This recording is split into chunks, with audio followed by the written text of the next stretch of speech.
हो और चाहे किसी भी देश के द्वारा संचालित किया जा रहा हो। मिशन के निश्चितता और अनिश्चितता के बीच बहुत ही महीन अंतर होता है, जिससे कि एक मिशन सफल या असफल होता है। लेकिन ना हम थके, ना हम हारे। हमने अपनी पिछली कमियों को सुधारते हुए आज पूरी तरह से आश्वस्त किया है कि लैंडर मॉड्यूल निश्चित तौर पे चंद्रमा की सतह पर सेफ और सॉफ्ट लैंडिंग करेगा। सभी दर्शकों की जानकारी के लिए अब हम इसरो के अब तक के सभी लूनर मिशंस की संक्षिप्त विवरण प्रस्तुत करेंगे। जी हाँ, इसरो का पहला मून मिशन चंद्रयान-1 अक्टूबर 2008 में पीएसएलवी रॉकेट के द्वारा सफलतापूर्वक प्रक्षेपित किया गया था। चंद्रयान-1 चंद्रमा के सतह पर पानी की खोज करके पहले ही इतिहास रच चुका है। यही कारण है कि आजकल विश्व के तमाम अंतरिक्ष वैज्ञानिक और स्पेस एजेंसियां चंद्रमा को और करीब से जानने के लिए उत्सुक दिख रही हैं। अगर हम बात करें चंद्रयान 2 की, जो इसरो का दूसरा मून मिशन है, जुलाई 2019 में इसरो के सबसे ताकतवर रॉकेट LBM-3 द्वारा सफलतापूर्वक प्रक्षेपित किया गया था और आज भी लगभग 4 साल बाद यह चंद्रमा के 100 किलोमीटर के सर्कुलर ऑर्बिट में घूमते हुए बहुत ही उत्तम क्वालिटी का डेटा प्रदान कर रहा है। मिशन के प्रारंभ में इसकी आयु 1 साल निर्धारित की गई थी, परंतु LBM-3 द्वारा बहुत ही सटीक इंजेक्शन और मिशन मैनेजमेंट की वजह से चंद्रयान 2 काफ़ी लंबे समय तक कार्यरत रहेगा। अब तक चंद्रयान 2 चंद्रमा के लगभग सभी भागों का चित्र ले चुका है।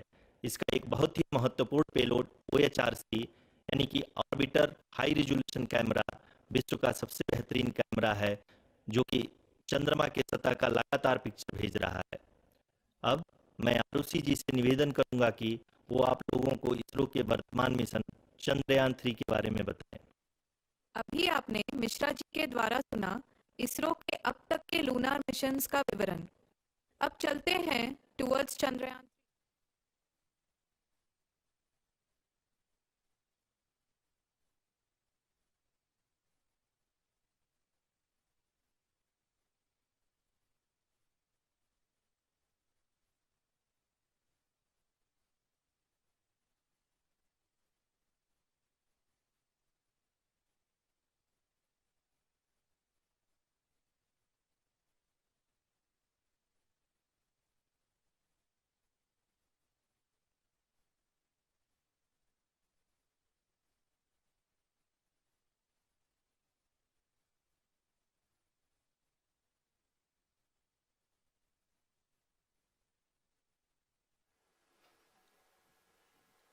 नमस्कार।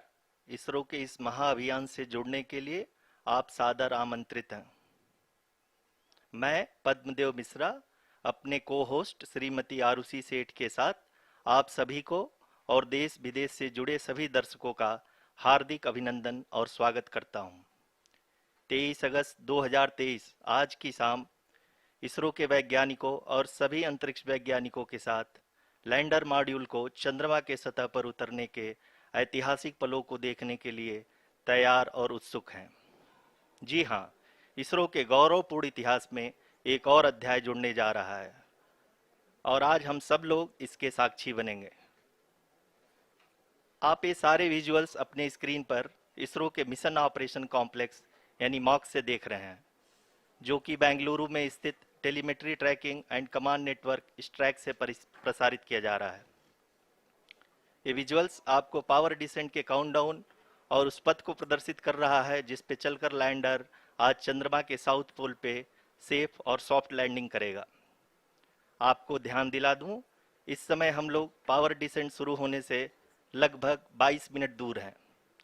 जो दर्शक थोड़ी देर से जुड़े हैं उनकी जानकारी के लिए बता दें, आप लोग इस ऐतिहासिक पल को इसरो के ऑफिशियल वेबसाइट, फेसबुक, ट्विटर और यूट्यूब पे भी देख सकते हैं। Honorable dignitaries, delegates, scientists, media personnel, and dear viewers, a very good evening to all of you. We at ISRO welcome you to the live coverage of India's prestigious Chandrayaan-3 mission's landing event on the lunar surface. These are the visuals from Mission Operation Complex at ISRO's Telemetry Tracking and Command Network, ISTRAC, situated in Namma Bengaluru, Karnataka.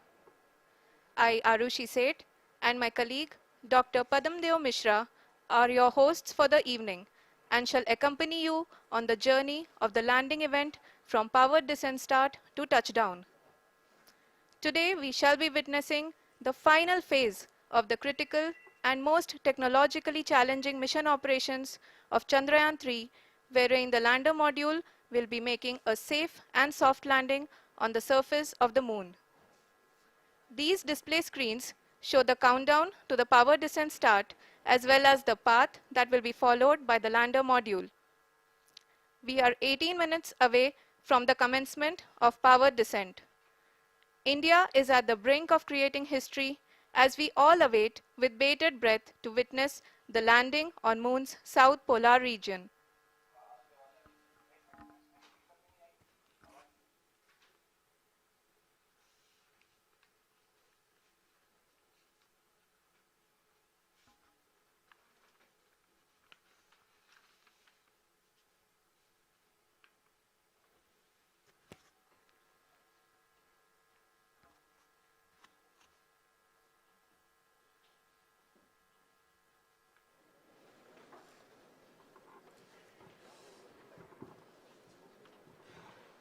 ISRO का पहला moon mission Chandrayaan 1 अक्टूबर 2008 में PSLV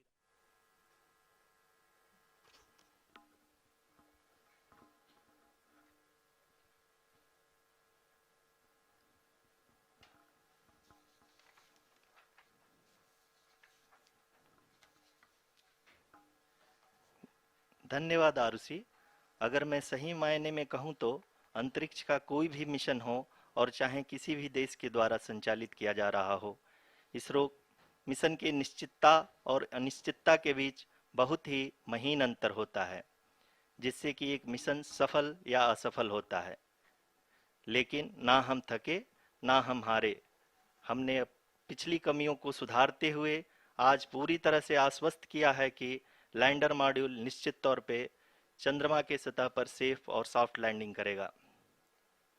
सभी दर्शकों के जानकारी के लिए अब हम इसरो के अब तक के सभी लूनर मिशंस को संक्षिप्त विवरण प्रस्तुत करेंगे। जी हाँ, इसरो का पहला मून मिशन चंद्रयान 1 अक्टूबर 2008 में पीएसएलवी रॉकेट के द्वारा सफलतापूर्वक प्रक्षेपित किया गया था। चंद्रयान 1 ने चंद्रमा के सतह पर पानी की खोज करके पहले ही इतिहास रच चुका है। यही कारण है कि आजकल विश्व के तमाम अंतरिक्ष वैज्ञानिक और स्पेस एजेंसियां चंद्रमा को और करीब से जानने के लिए उत्सुक दिख रही हैं। अगर हम बात करें चंद्रयान 2 की, जो इसरो का दूसरा मिशन है, जुलाई 2019 में इसरो के सबसे ताकतवर रॉकेट LVM-3 द्वारा सफलतापूर्वक प्रक्षेपित किया गया था और आज भी लगभग 4 साल बाद यह चंद्रमा के 100 किलोमीटर के सर्कुलर ऑर्बिट में घूमते हुए बहुत ही उत्तम क्वालिटी का डेटा प्रदान कर रहा है। मिशन के प्रारंभ में इसकी आयु 1 साल निर्धारित की गई थी, परंतु LVM-3 द्वारा बहुत ही सटीक इंजेक्शन और मिशन मैनेजमेंट की वजह से चंद्रयान 2 काफ़ी लंबे समय तक कार्यरत रहेगा। अब तक चंद्रयान 2 चंद्रमा के लगभग सभी भागों का चित्र ले चुका है। इसका एक बहुत ही महत्वपूर्ण पेलोड OHRC यानी कि ऑर्बिटर हाई रेजोल्यूशन कैमरा विश्व का सबसे बेहतरीन कैमरा है, जो कि चंद्रमा के सतह का लगातार पिक्चर भेज रहा है। अब मैं आरुषि जी से निवेदन करूंगा कि वो आप लोगों को इसरो के वर्तमान मिशन चंद्रयान 3 के बारे में बताएं। अभी आपने मिश्रा जी के द्वारा सुना इसरो के अब तक के लूनार मिशंस का विवरण। अब चलते हैं towards Chandrayaan 3, the follow-up mission of Chandrayaan 2, which has been designed to accomplish our mission goals. The primary objective of Chandrayaan 3 mission is the demonstration of safe and soft landing on the lunar surface. This demonstration is a critical aspect for ISRO's future interplanetary missions. In addition to this, the mission objectives also include demonstration of roving capability and conduction of in situ scientific experiments on Moon's surface. Carried on the shoulders of India's heaviest rocket LVM-3 on the 14th of July, Chandrayaan-3 was placed in the precise elliptic parking orbit of size 170 by 36,500 kilometers. ISRO, in its mission plan of following the incremental trajectory approach, carried a total of 5 earthbound maneuvers. The fifth apogee raising maneuver, which took place on the 25th of July, placed the spacecraft in an orbit of 250 by 1,27,000 kilometers. At the early hours of 1st August, the translunar injection was carried out, after which the composite module began the final leg of its long journey of nearly 3,84,000 kilometers for its rendezvous with the Moon. The TLI was a key step in the mission, enabling the spacecraft to escape Earth's gravitational pull and travel to the Moon. An orbit of 288 by 3,69,328 kilometers was achieved at the end of the translunar injection. जी हाँ, translunar injection किसी भी interplanetary mission के लिए बहुत ही आवश्यक परंतु कठिन operation होता है। इस सफल मैन्यूवर के बाद चंद्रयान-3 पृथ्वी से दूर निकलकर चंद्रमा के प्रभाव क्षेत्र में एक हाइपरबोलिक ट्रेजेक्टरी के द्वारा पहुंचाया गया। पुनः 5 अगस्त 2023 को लूनर ऑर्बिट इंसर्शन के द्वारा चंद्रयान-3 को 160 किलोमीटर के पेरिलून और 18,000 किलोमीटर के अपोलून के साथ चंद्रमा के इलिप्टिकल ऑर्बिट में स्थापित कर दिया गया। टीएलआई के तरह एलओआई भी एक बहुत जटिल ऑपरेशन होता है। इसमें हमें यह ध्यान देना आवश्यक होता है कि उपग्रह के वेगमान को एक निश्चित बिंदु से घटाया जा सके, अन्यथा उपग्रह चंद्रमा के प्रभाव क्षेत्र से बाहर निकल जाएगा। एलओआई के सफलतापूर्वक परिचालन के बाद चंद्रयान-3 की कक्षा को 4 बार और परिवर्तित किया गया। इस दौरान चंद्रमा की अधिकतम ऊंचाई को घटाकर 160 किलोमीटर कर दिया गया। इस पूरी प्रक्रिया में प्रपल्सन मॉड्यूल का लगभग 755 किलोग्राम ईंधन का उपयोग हुआ और चंद्रयान-3 के वेगमान को लगभग 850 मीटर प्रति सेकंड कम कर दिया गया। लैंडर मॉड्यूल को लगभग 150 किलोमीटर के सर्कुलर ऑर्बिट में स्थापित करने के बाद 17 अगस्त 2023 को प्रपल्सन मॉड्यूल से अलग कर दिया गया। पुनः लैंडर मॉडल के ऑर्बिट को 2 डीबूस्ट मैन्यूवर्स के द्वारा 150 किलोमीटर के सर्कुलर ऑर्बिट से घटाकर 25 गुणे 130 किलोमीटर के एलिप्टिकल ऑर्बिट में स्थापित कर दिया गया। इस दौरान यह भी सुनिश्चित कर दिया गया कि 800 न्यूटन के चारों थ्रोटल थ्रस्टर्स पावर डिसेंट के समय किसी भी चुनौती का सामना कर सकें। लैंडर मॉड्यूल इस ऑर्बिट में 4 दिन तक चंद्रमा की परिक्रमा करता रहा ताकि इसके सभी सब सिस्टम को पावर डिसेंट से पहले कार्यात्मक रूप से वेरीफाई और वैलिडेट किया जा सके। इस दौरान चंद्रयान-2 और लैंडर मॉड्यूल की आपस में बातचीत भी हो चुकी है। और संक्षेप में अब तक की यात्रा की बात करें तो लैंडर मॉड्यूल अब तक 21 बार पृथ्वी के और लगभग 120 बार चंद्रमा का चक्कर लगा चुका है और इस पूरी यात्रा में लगभग 55 लाख किलोमीटर की यात्रा भी पूरी कर चुका है। अब तक के इस पूरे अभियान में यह भी सुनिश्चित किया गया कि सारे ऑर्बिट मैन्यूवर्स इस प्रकार किए जाएं कि लैंडिंग साइट पावर डिसेंट की शुरुआत से ही लैंडर के ऑर्बिटल प्लेन में बना रहे।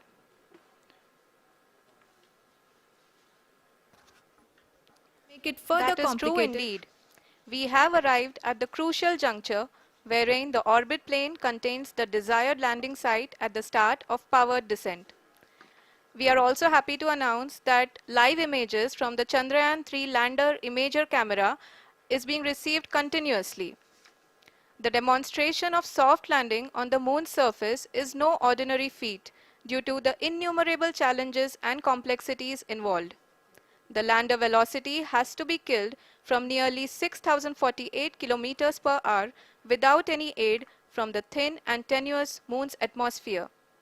The lunar dust at the time of landing and the craters and boulders scattered over the moon's surface make it further complicated to achieve this. The new and improved Chandrayaan-3 design has been built after envisaging all the scenarios which the lander module can encounter. With several software improvements, provision for full-level redundancies, a plethora of special tests, namely the integrated hot test, integrated cold test, and lander leg drop tests were carried out for the lander module. The success of these tests has provided great confidence in the performance of all the onboard sensors, propulsion system, and associated guidance, control, and navigation algorithms. The key findings during the tests have enabled to improve the overall system performance. The largely unexplored south pole of the moon has been chosen as the intended landing site since there is a possibility of finding ice and other minerals which would be vital resources for future explorers.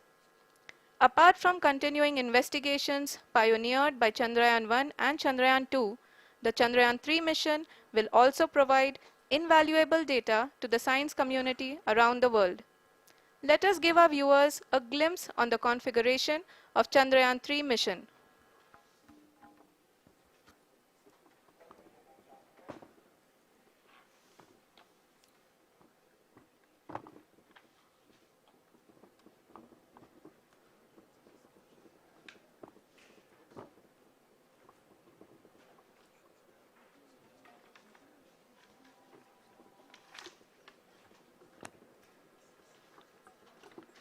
Chandrayaan 3 का mission plan लगभग चंद्रयान 2 के तरह ही बनाया गया है। यहाँ यह भी सुनिश्चित किया गया है कि चंद्रयान 3 को रॉकेट से अलग होने से लेकर के चंद्रमा के निकटतम कक्षा में स्थापित होने तक सारी गतिविधियां चंद्रयान 2 के तरह ही हों। और अब हम यह कह सकते हैं कि यह प्लान पूरी तरह से 100% सफल रहा। हालांकि लैंडर मॉड्यूल के सेंसर्स और प्रोपल्शन सिस्टम को इस तरह से मजबूत किया गया है कि लैंडर पावर डिसेंट के समय किसी भी आपदा से बाहर आकर के मिशन के मुख्य उद्देश्य को पूरा कर सके। इस क्रम में लैंडर के मुख्य सेंसर्स कारा, लासा, एलएचबीसी, एलडीवी और एलएचडैक का कार्यात्मक परीक्षण भी किया जा चुका है। एलडीवी, जो कि पूर्णतः स्वदेशी तकनीकी से बनाया गया एक नया सेंसर है, इसका मुख्य कार्य लैंडर के वेलोसिटी को तीनों अक्षों में कंप्यूट करना है। पावर डिसेंट के दौरान लैंडर के सटीक पोजीशन और वेलोसिटी का ज्ञान होना बहुत ही आवश्यक है। लिराप यानी laser inertial referencing and accelerometer package इस कार्य को पावर डिसेंट के दौरान बखूबी निभाएगा। ट्रैजेक्टरी जनरेशन, जो कि चंद्रयान 3 मिशन के लिए बहुत ही अहम है, क्योंकि हर ऑर्बिट मैन्यूवर के बाद यह सुनिश्चित किया जाता है कि लैंडर की मिशन ऑब्जेक्टिव को ना बदले। इस क्रम में मैं यह भी आपको बता दूं कि ऑर्बिट डिटर्मिनेशन, जो कि उपग्रह के पोजीशन और वेलोसिटी को बहुत ही एक्यूरेटली बताता है, एक बहुत ही कठिन और जटिल कंप्यूटेशन और एस्टिमेशन होता है।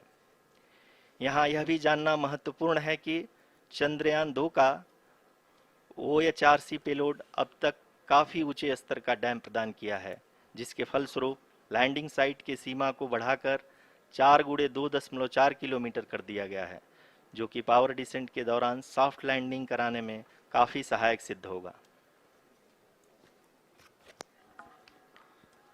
Apart from the sensors, Chandrayaan-3 is equipped with a suite of sophisticated payload instruments.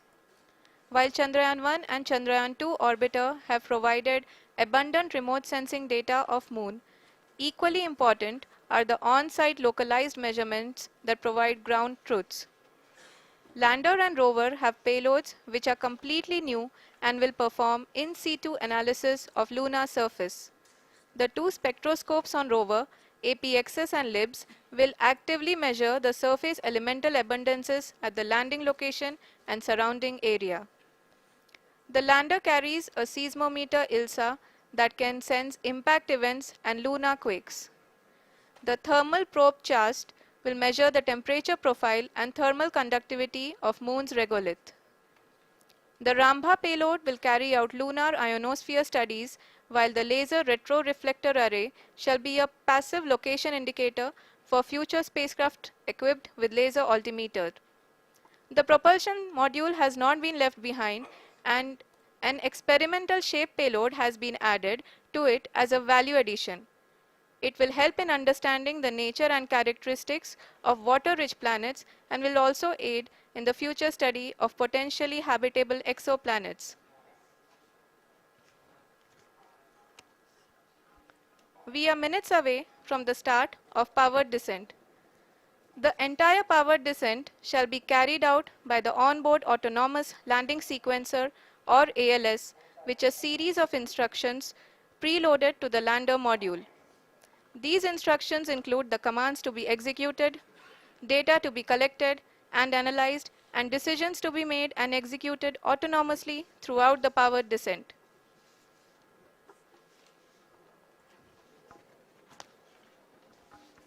जी हाँ, अब हम पावर डिसेंट के बहुत ही करीब आ चुके हैं। हम आपको बताते चलें कि पावर डिसेंट को कुल 4 चरणों में बांटा गया है। सबसे पहले आता है रफ ब्रेकिंग फेज, जिसमें लैंडर की ऊंचाई को चंद्रमा की सतह से 30 किलोमीटर से घटाकर 7.4 किलोमीटर कर दिया जाएगा।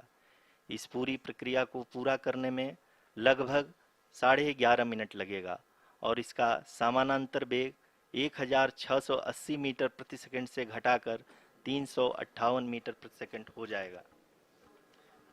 We have continuous flow of lander telemetry data from ISRO's Deep Space Network IDSN-32 located in Belalu, Bengaluru. The data is being acquired real-time by station and is flown to the Mission Operation Complex through our communication links. In addition to it, we also have support from ESA and JPL DSN stations. There will be no ground intervention once the ALS takes charge.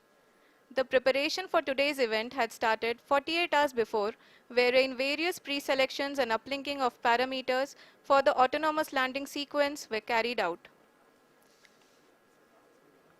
The whole descent is divided into 4 phases: the rough braking phase, the attitude hold phase, fine braking phase, and the local navigation phase or the terminal descent phase.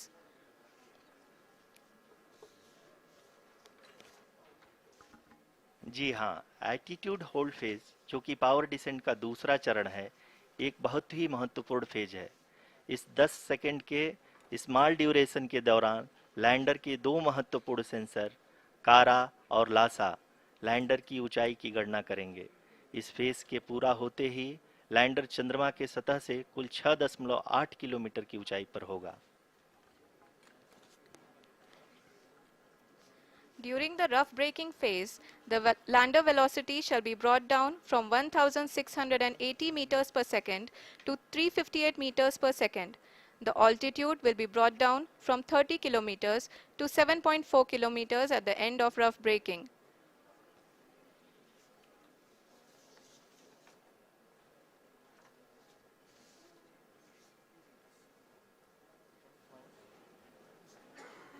Currently, we can see the scientists are analyzing the lander data.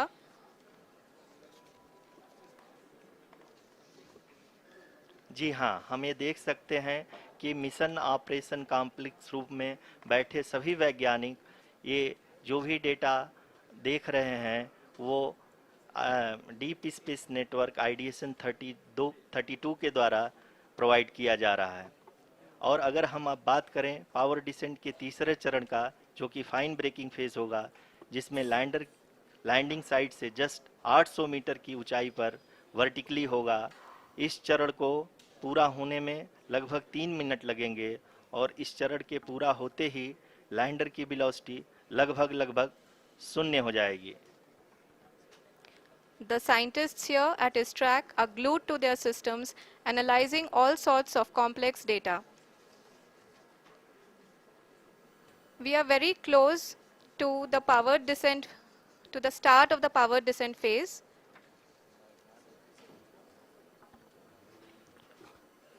जी हाँ, अगर हम अब बात करें power descent के चौथे और अंतिम चरण का, जो कि लोकल नेविगेशन फेज या टर्मिनल डिसेंट फेज भी कहा जाता है, इस दौरान लैंडर के 2 इंजन बंद कर दिए जाएंगे और लैंडर के सेंसरों द्वारा इसके हाइट और वेलोसिटी की गणना इनर्शियल नेविगेशन को भेज दिया जाएगा। इस दौरान लैंडर 150 मीटर की ऊंचाई को प्राप्त करने के बाद कुल 131 सेकंड लगाएगा। इस पड़ाव पे आने के बाद पुनः लैंडर 22 सेकंड के लिए हवरिंग करेगा।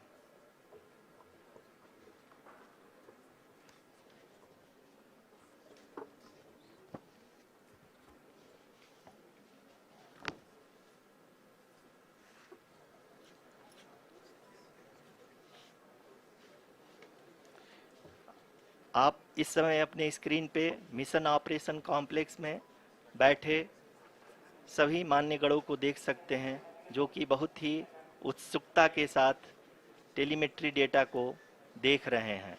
अभी हम लोग पावर डिसेंट शुरू होने से जस्ट कुछ ही पल दूर हैं।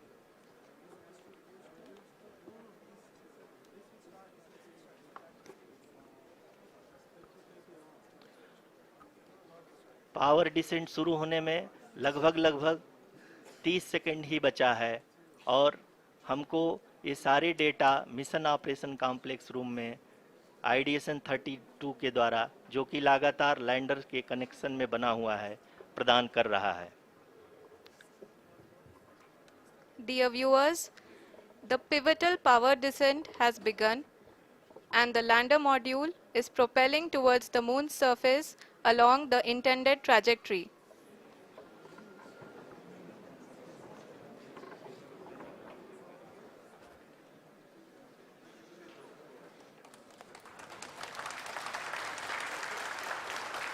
जी हाँ, अब देख सकते हैं रफ ब्रेकिंग फेज की शुरुआत हो चुकी है।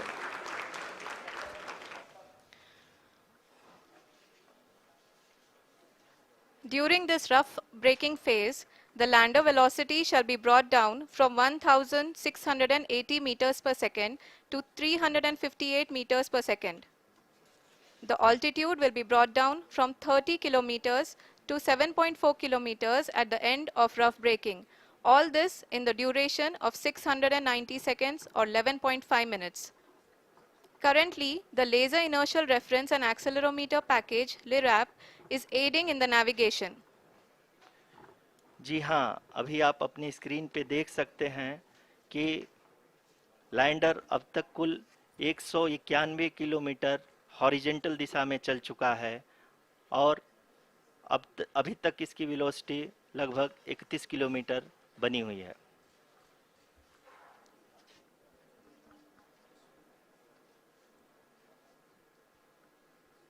The lander module has traveled a distance of approximately 228 kilometers.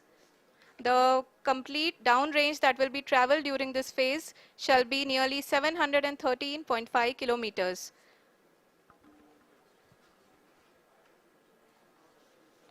जी हाँ, कुल 745 किलोमीटर के इस रफ ब्रेकिंग फेज में आप देख सकते हैं कि हम लोग लगभग अपनी यात्रा 20% कंप्लीट कर चुके हैं।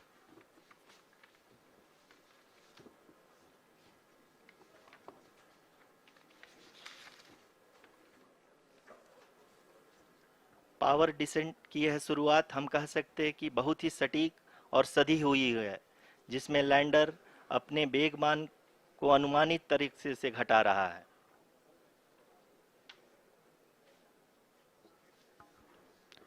The altitude of the lander module will reduce from 7.4 kilometers to 6.8 kilometers.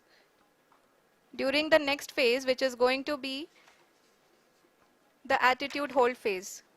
We can currently see that the altitude of the lander module is nearly 31 kilometers. Arushi, अभी हम इस ग्राउंड ट्रेस को देखते हुए कह सकते हैं कि रफ ब्रेकिंग फेज की शुरुआत बहुत ही अच्छे तरीके से हुई है। आप ये देख सकती हैं कि जो भी प्रोजेक्टेड ग्राउंड ट्रेस है, उसी पे अपना लैंडर मॉड्यूल आगे चलते हुए बढ़ रहा है। अभी तक ये देखा जा सकता है कि लैंडर मॉड्यूल लगभग 370 किलोमीटर क्षैतिज दिशा में चल चुका है। The mission operations team is analyzing the data. We can all see the seriousness and the concentration with which each and every parameter of the lander module is being analyzed. The performance so far seems to be nominal. जी आरुषि, चूंकि ALS activate किया जा चुका है, इसलिए ground से कोई commanding नहीं की जा रही है। इस दौरान आपके स्क्रीन पे सारे डेटा इसरो के डीप स्पेस नेटवर्क से रियल टाइम में आ रहे हैं। इस मिशन में सेकेंड और थर्ड ऑर्डर गाइडेंस पॉलिनोमियल का प्रयोग हुआ है, जो कि इनर्शियल थ्रस्ट और एंगल के हमेशा सुनिश्चित करेगा। During the entire descent, there is no ground intervention as the ALS has taken charge. The preparation for today's event had started nearly 48 hours before, wherein various pre-selections and uplinking of parameters were done. We can see that the vertical velocity of the lander module has been brought down. It is continuously coming down. And the ALS had already been initiated 1 hour before the scheduled time of the power descent start. Following this, the throttleable engine electronics module, the TECM, was switched on and lander was oriented to the favorable attitude. जी हाँ, आप अपनी screen पे देख सकते हैं कि lander module जिसकी शुरुआत में वेलोसिटी 1680 मीटर पर सेकंड थी, लगभग 1150 मीटर पर सेकंड हो चुकी है, जो कि एक बहुत ही मैजेस्टिक शुरुआत कही जा सकती है इस रफ ब्रेकिंग फेज के लिए।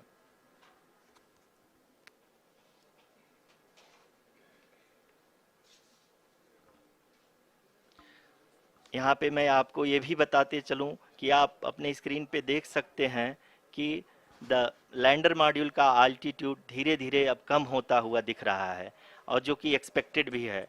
अभी हम बात करें करंट आल्टीट्यूड की, तो जो कि 28.6 किलोमीटर के आसपास है। आप स्क्रीन पर ये भी देख सकते हैं Chandrayaan 3 lander imager display. The lander imager is continuously taking photographs of the moon's surface, and that is also being streamed here. Currently, the horizontal velocity has been brought down and the distance traveled is 574 kilometers. The current altitude is 27 kilometers as can be seen on the screen. जी हाँ, करीब करीब अपने आधे सफ़र को पूरा करते हुए इस रफ ब्रेकिंग फेज में लैंडर बहुत ही आगे की तरफ बढ़ते हुए अपनी ऊंचाई को घटा रहा है। अगर अब बात करें तो लैंडर की ऊंचाई चंद्रमा के सतह से लगभग 27 किलोमीटर से नीचे हो चुकी है, करीब करीब 26.7 किलोमीटर के आसपास है। The next phase after the rough braking phase is the attitude hold phase, which will be for a duration of nearly 10 seconds. The lander will be oriented such that both the altimeters will be looking exactly towards the moon's surface. At the end of this attitude hold phase, height measurement update to navigation system will be given from the laser and car band altimeters. Currently, we are in the middle of the rough braking phase. जी हाँ, अगर हम ध्यान से देखें तो लगभग 8 minute की यात्रा के बाद लैंडर अपनी हॉरिजेंटल वेलोसिटी को लगातार कम करते हुए अपनी ऊंचाई, अभी की ऊंचाई के समय 24 किलोमीटर की ऊंचाई प्राप्त कर चुका है।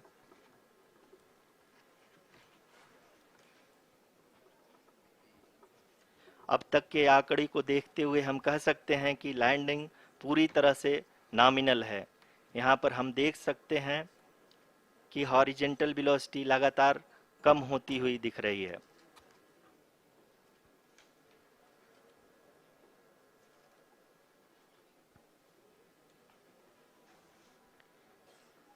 The altitude of lander from ground is currently 22 kilometer, which is again going to be coming down, and that is expected. For the viewers who have joined now, we are in the power descent phase, and we are in the rough braking phase, which is the first phase of the power descent. We have currently traveled a downrange of 697 kilometers, and the downrange that has to be traveled during this phase is 713.5 kilometers. जी हाँ, अभी आप देख सकते हैं कि lander की horizontal velocity लगभग 720 metre प्रति सेकंड हो गई है। लगभग हम ये कह सकते हैं कि 900 मीटर प्रति सेकंड वेलोसिटी को कम किया जा चुका है।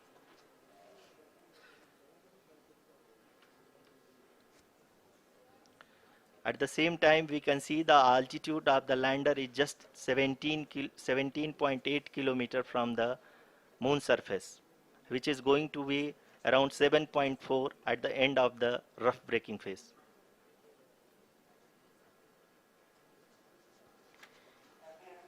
इस फेज के बाद हम जाएंगे towards the attitude hold phase,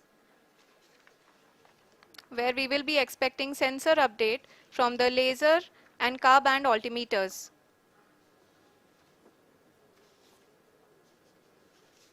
We can see the visualization of the lander module moving towards the moon's surface.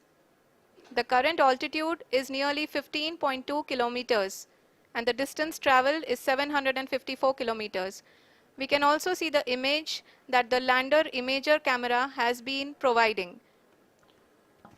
जी हाँ, इस रफ ब्रेकिंग फेज के दौरान 800 न्यूटन के चारों थ्रोटल इंजन अपने कार्य को पूरी तरह से अंजाम दे रहे हैं और लैंडर के हॉरिजॉन्टल वेलोसिटी को लगातार कम कर रहे हैं। अब तक लैंडर लगभग अपने 75 से 80% की यात्रा को पूरा कर चुका है।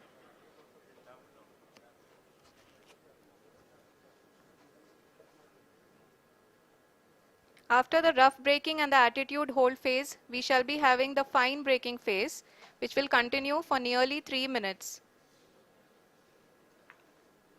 The whole phase is being driven by the autonomous landing sequencer and there is no intervention from ground.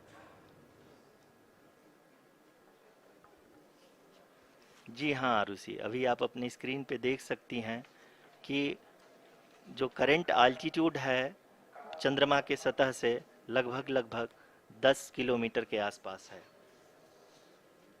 जी हाँ,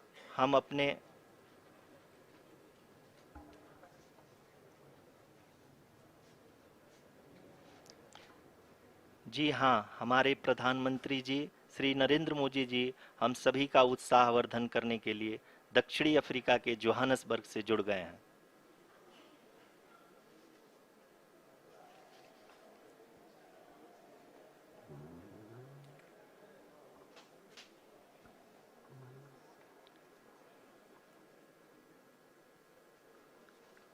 Yes, we are privileged to have with us Honorable Prime Minister of India, Shri Narendra Modi ji, who has joined us from South Africa's Johannesburg to encourage us.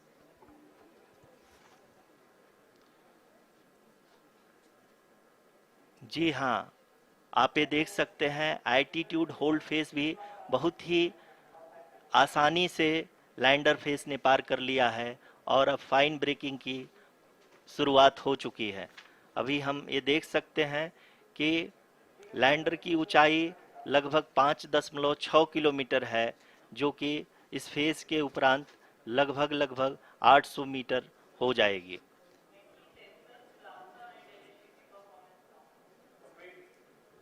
We can hear from the mission operations team that the sensors are performing nominally, and we are currently in the midst of the fine braking phase, which is going to continue for 3 minutes, and the altitude is going to be reduced to nearly 800 meters at the end of this phase.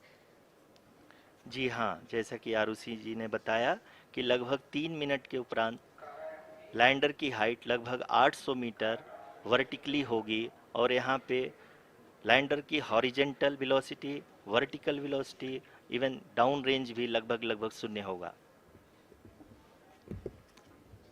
We can see the visual of the lander module, and we can see that the downrange traveled is nearly 831 kilometers.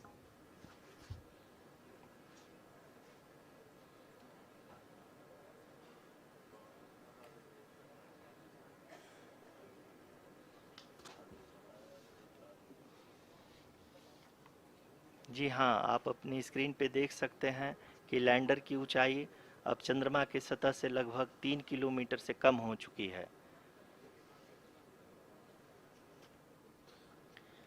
We are very close to the moon's surface, nearly 2.6 kilometers as we can see.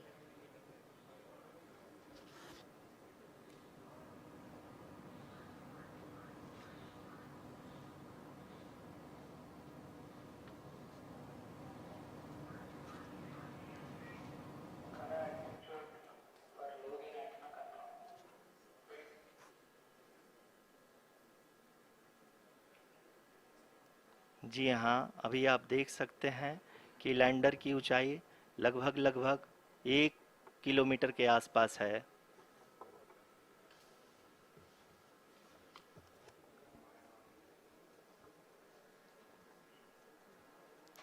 We are nearing the final phase of the power descent,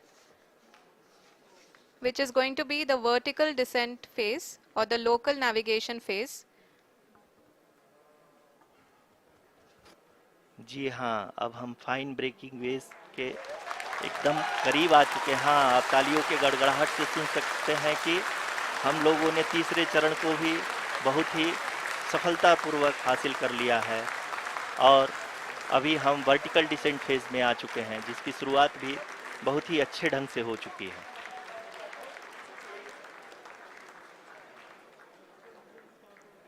Lot of applause indicates that till now the performance has been nominal. We are in the vertical descent phase 1. The altitude is being brought down from 800 meters and we are nearing and approaching the lunar surface. जी, आप अपने screen पे देख सकते हैं कि lander का height लगातार कम होता जा रहा है। इस समय हम लैंडिंग साइट के जस्ट ऊपर हैं और इस समय इसकी ऊंचाई लगभग लगभग 600 मीटर के आसपास है। इस फेज के दौरान लगभग 150 मीटर के ऊंचाई पे पहुंचने के बाद लैंडर अगेन लगभग 20 से 22 सेकंड के लिए हॉवरिंग करेगा। We are above the landing site. The horizontal as well as the vertical velocity is now being constantly reduced. And the lander module has begun its descent towards the landing site.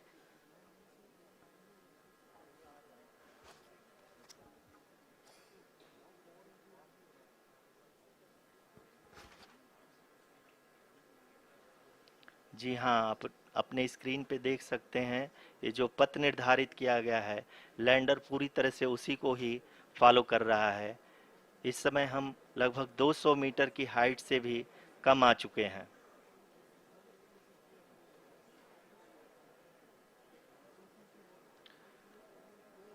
अब हम ये देख सकते हैं कि हम लगभग लगभग 150 मीटर की ऊंचाई पे हैं चंद्रमा के सतह से।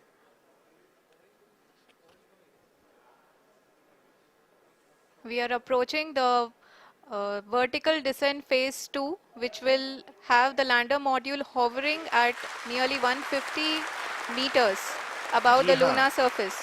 जी हाँ, आप इस तालियों के गड़गड़ाहट को सुन सकते हैं, जो कि सेकंड हैवरिक फेज के कंप्लीट होने के बाद इन सारे वैज्ञानिकों के द्वारा की जा रही है।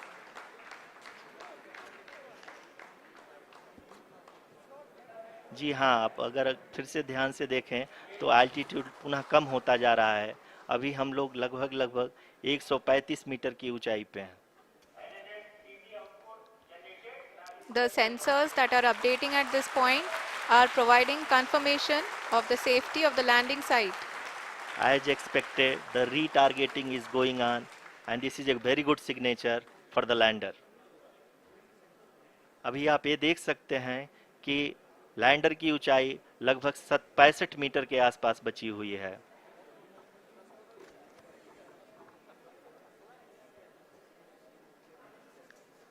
Currently, only 2 engines are now being fired, and we are nearly at zero velocity, vertical and horizontal. We were hovering, and now we are approaching the moon's surface. धीरे धीरे लैंडर की वेगमान को कम किया जा रहा है और हम अब लगभग 50 मीटर से भी कम आ चुके हैं। We can see the Honorable Prime Minister, Shri Narendra Modi ji, who is here to encourage us, and he is critically looking at the visuals.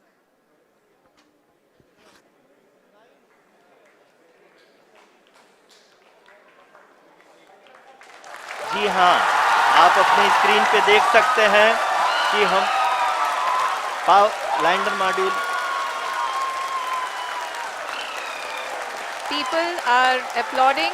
Let lander us all module wait to hear from the Secretary Department of Space and Chairman ISRO, Shri S. Somnath.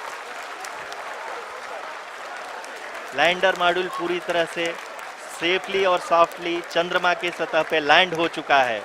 ये हम लोगों के लिए बहुत ही गर्व की बात है। हिंदी में एक कहावत है कि चंदा मामा दूर के, लेकिन अब हम ये कह सकते हैं कि चंदा मामा अपने घर के। बहुत ही उम्दा. The hard work of the entire ISRO community has come to fruition.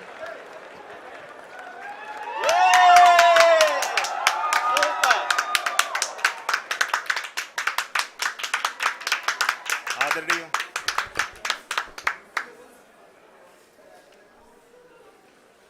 आदरणीय प्रधानमंत्री जी, नमस्कार sir. We have achieved soft landing on the moon. India is on the moon. Sir, I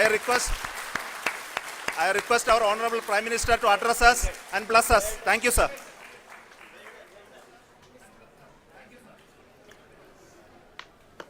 मेरे प्यारे परिवारजनों, जब हम अपनी आंखों के सामने ऐसा इतिहास बनते हुए देखते हैं तो जीवन धन्य हो जाता है। ऐसी ऐतिहासिक घटनाएं राष्ट्र जीवन की चिरंजीव चेतना बन जाती है। ये पल अविस्मरणीय है। ये क्षण अभूतपूर्व है। ये क्षण विकसित भारत के शंखनाद का है। ये क्षण नए भारत के जयघोष का है।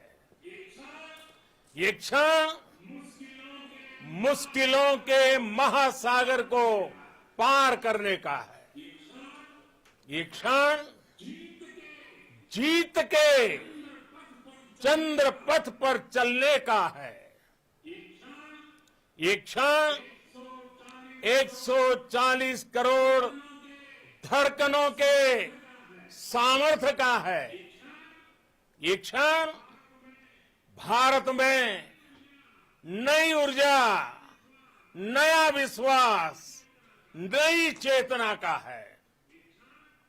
ये क्षण भारत के उदयमान भाग्य के आह्वान का है।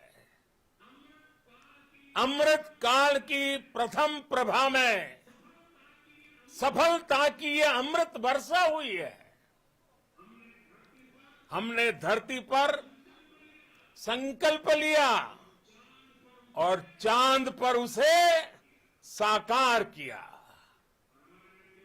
और हमारे वैज्ञानिक साथियों ने भी कहा, India is now on the moon.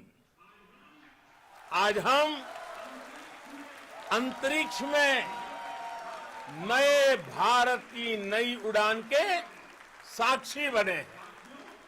साथियों, मैं इस समय ब्रिक्स समिट में हिस्सा लेने के लिए दक्षिण अफ्रीका में हूं, लेकिन हर देशवासी की तरह मेरा मन चंद्रयान महाअभियान पर भी लगा हुआ था। नया इतिहास बनते ही हर भारतीय जश्न में डूब गया है। हर घर में उत्सव शुरू हो गया है।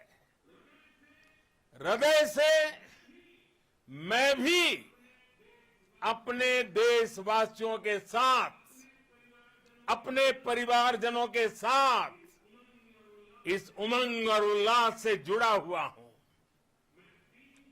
मैं टीम चंद्रयान को, इसरो को और देश के सभी वैज्ञानिकों को जी जान से बहुत बहुत बधाई देता हूं, जिन्होंने इस पल के लिए वर्षों तक इतना परिश्रम किया है।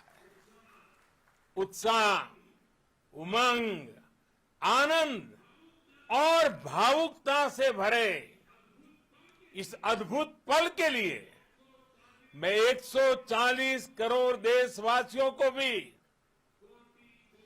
कोटि कोटि बधाइयां देता हूं। मेरे परिवारजनों, हमारे वैज्ञानिकों के परिश्रम और प्रतिभा से भारत चंद्रमा के उस दक्षिणी ध्रुव पर पहुंचा है जहां आज तक दुनिया का कोई भी देश नहीं पहुंच सका। अब आज के बाद से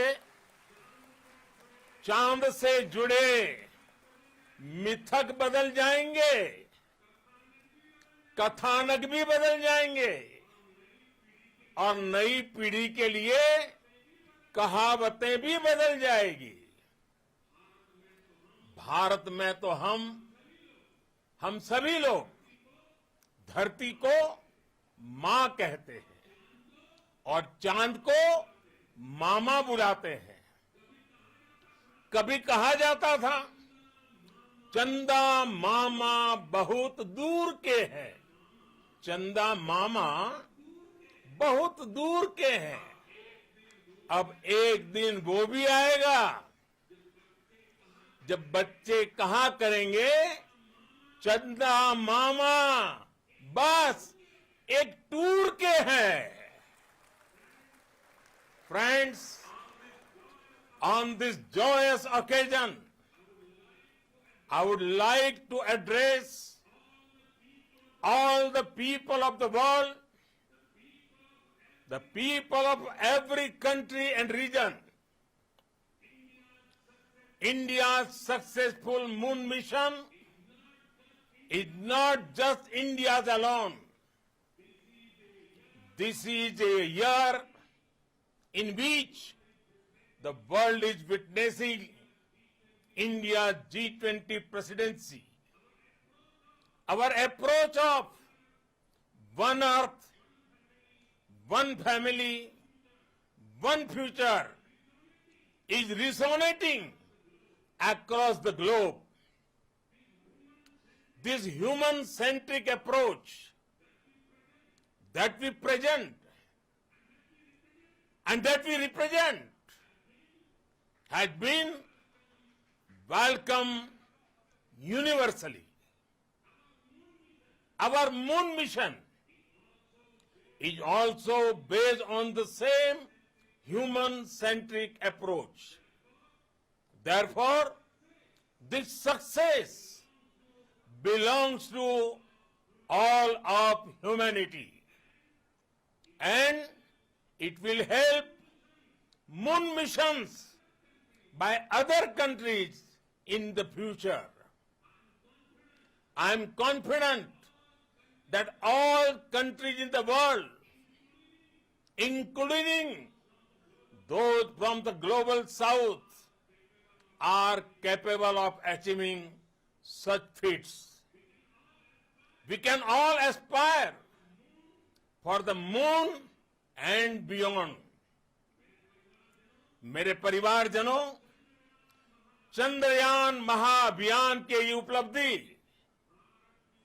भारत की उड़ान को चंद्रमा की कक्षाओं से आगे जाएगी। हम हमारे सौर मंडल की सीमाओं का सामर्थ्य परखेंगे और मानव के लिए ब्रह्मांड की अनेक संभावनाओं को साकार करने के लिए भी जरूर काम करेंगे। हमने भविष्य के लिए कई बड़े और महत्वाकांक्षी लक्ष्य तय किए हैं। जल्द ही सूर्य के विस्तृत अध्ययन के लिए ISRO Aditya L1 mission launch करने जा रहा है। इसके बाद शुक्र भी इसरो के लक्ष्यों में से एक है।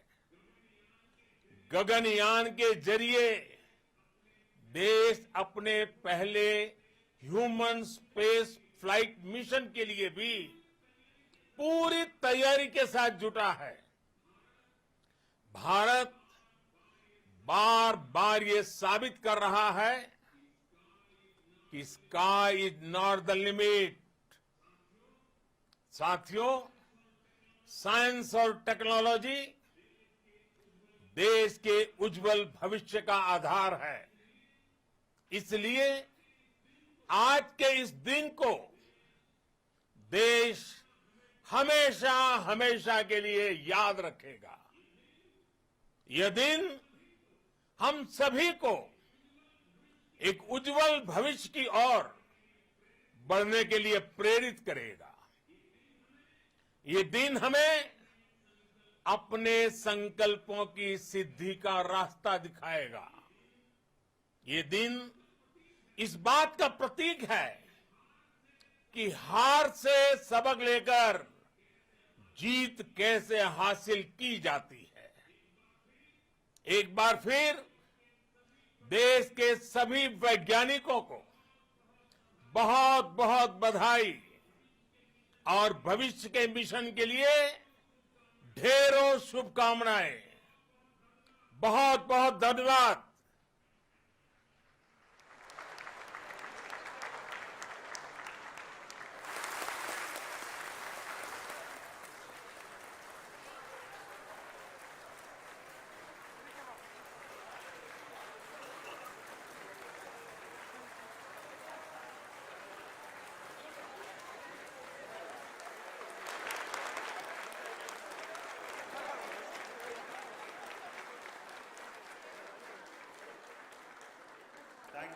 Thank you, Adaraniya Pradhan Mantri ji, for being part of our journey to this success.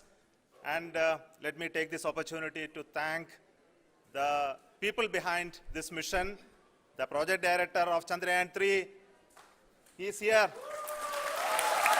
Veera Muthuvel, congratulations to you. The associate director, Kalpana, and the mission operations director, Srikanth. And the satellite was built at your house satellite center, Shankar and the director.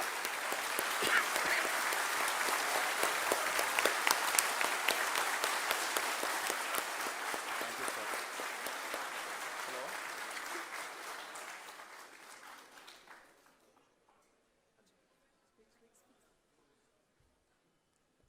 It's a great moment of happiness on behalf of team. It gives me immense satisfaction on achieving this goal as a project director of this mission. The entire mission operations right from launch till landing happened flawlessly as per the timeline, and we became the 4th country to demonstrate the soft landing onto the moon surface, and we became the first country to go to near to the south pole of the moon.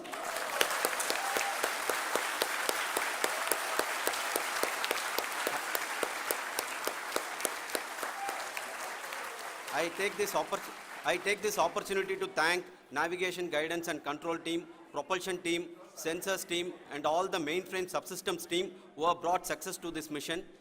I also take the opportunity to thank the Critical Operations Review Committee for thoroughly reviewing the mission operations right from launch till this date. The target was on spot because of the review process. I also thank the ISRO higher management, right from Chairman ISRO, Director URSC and all the center directors and higher ISRO officials. And finally, my thanks to the Chandrayaan-3 project executives spread across the ISRO centers. Thank you.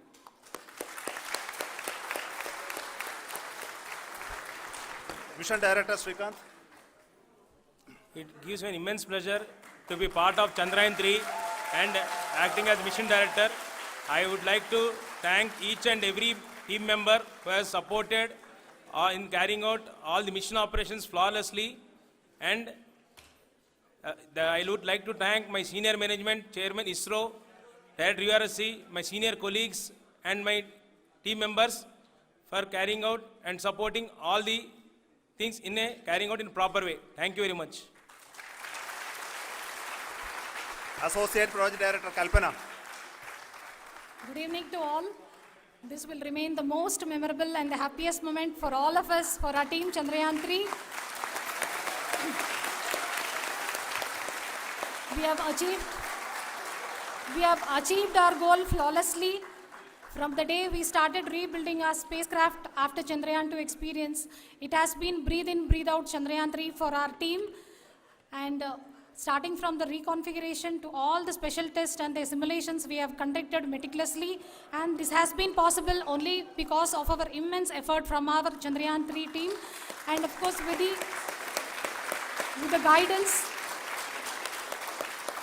the guidance from our chairman ISRO, our directors and all our experts. With all this, it has been possible. Thank you one and all. Thank you for all the minutest help which has been provided from all the areas of departments. Thank you. Thank you.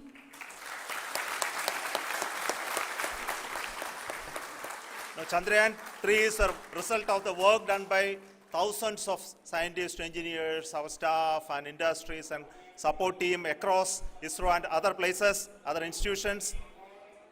And Shankaran has been the lead of the center which integrated all of these efforts in the last so many years. So I request him to speak on behalf of all of you.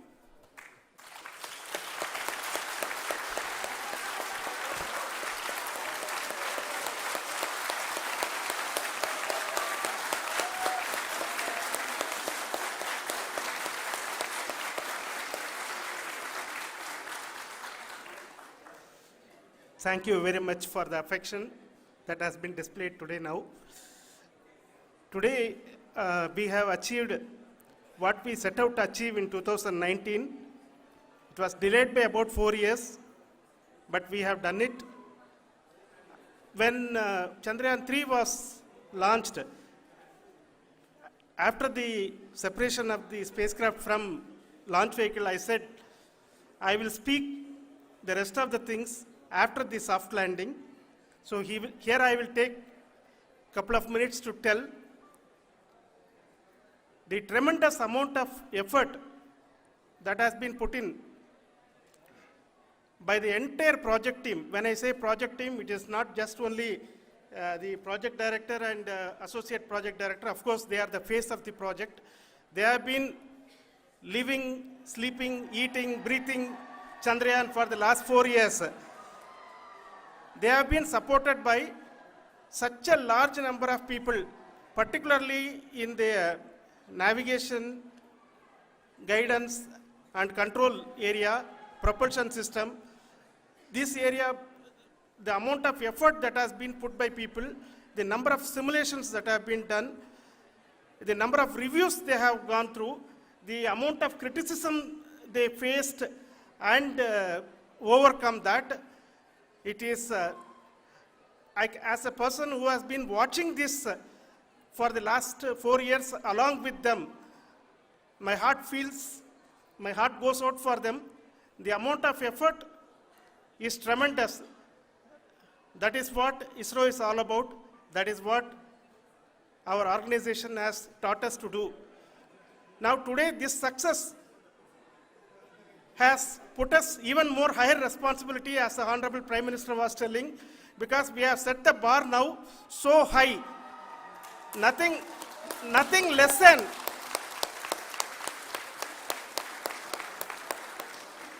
less spectacular than this is going to be inspiring for any of us in the future. So as the Honorable Prime Minister mentioned, we will be now looking at putting the man in space, putting a spacecraft around Venus and landing a craft in Mars. Work on all these activities are going on for few years, and this success today will inspire us and will spur us to take those efforts even more strongly, so that we will make our country proud again and again and again. Thank you very much for every one of you who have directly or indirectly participated in this mission, encouraged us, intentionally or unintentionally helped us in all for every one of you. A big thank you, because even casual remark, an unintended point can help a person who is striving to reach a goal. The person who is making that remark may not have meant it that way, but sometimes it can ignite that's why I said that even unintended help is very, very, very welcome, and we are very, very thankful for that. Thank you, Team ISRO, for supporting all of us. The amount of affection we received when this mission came into this final stage, the number of people who gave us confidence that nothing can go wrong, and this is going to be successful. In fact, I was not that much confident because we have seen couple of times issues. Because I know very well as a person who has been doing in this domain for 36 years, I know there are thousands of things. Any of that can anytime go wrong and derail. But so many of the people, because that I only see as the reflection of the effort we have put, that people are so happy to see this effort and they want us to succeed. It is not that they know that we are going to succeed. The people want us to succeed. So thank you very much for everyone for your love and affection. We will continue to do our best and make our flag fly, ISRO's as well as India's flag fly high. Thank you very much.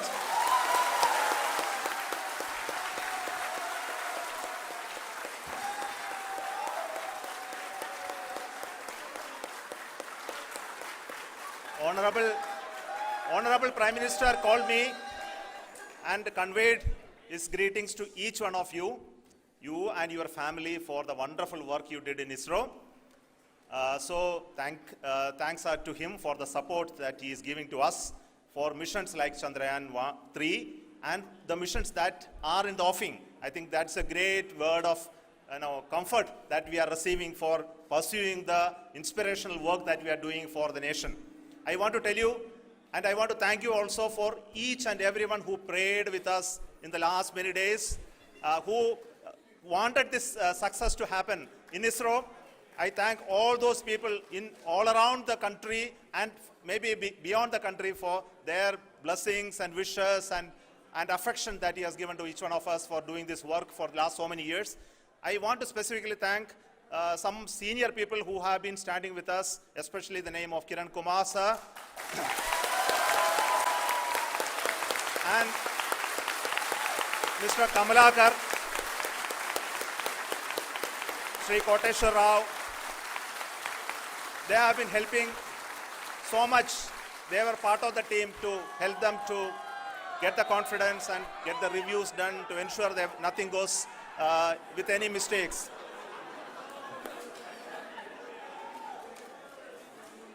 And of course, this is not the work of us alone. This is a work of a generation of ISRO leadership and ISRO scientists. And this is a journey we started in Chandrayaan 1, continued in Chandrayaan 2, and Chandrayaan 2 craft is still working and doing a lot of communication work with us. And all the team that contributed to building Chandrayaan 1 and Chandrayaan 2 should be remembered and thanked while we celebrate Chandrayaan 3. And this is an incremental progress and definitely a great, huge one it is. And thank you so much for all the support and work that you have done. Thank you.